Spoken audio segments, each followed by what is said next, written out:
1900 కాలంలో అమెరికాలో ఒక భయంకరమైన సంఘటన జరిగింది. అదే ఎమ్మా స్మిత్ ఎగ్జార్సిజం. ఎమ్మా స్మిత్ అనే సాధారణ యువతి ఉండేది. అకస్మాత్తుగా ఆమె ప్రవర్తన పూర్తిగా మారిపోయింది. ఆమె పవిత్ర చిహ్నాలు చూసి అసహించుకోవడం, చర్చి దగ్గరికి వెళ్తే కోపంతో కేకలు వేయడం, విచిత్రమైన శబ్దాలు కూడా చేస్తూ ఉండేది. డాక్టర్లు ఆమెను పరీక్షించారు, కానీ ఎలాంటి వైద్య కారణాలు కనపడలేదు.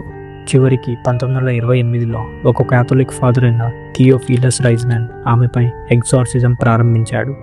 ఈ ఎగ్జార్సిజం 23 రోజుల పాటు కొనసాగింది. ఆ సమయంలో ఎమ్మా శరీరం చాలా బలంగా మారి ఒకేసారి వేరువేరు భాషల్లో మాట్లాడడం, గాల్లో లేవడం, పవిత్ర నీటిని తాకగానే అరవటం, ఇలా అన్నీ జరిగాయి.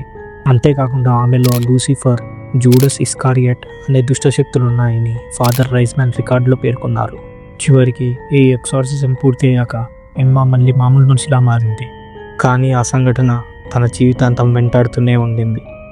ఈ exorcism of Emma Smith America చరిత్రలో అత్యంత భయంకరమైన కేసుగా నిలిచింది.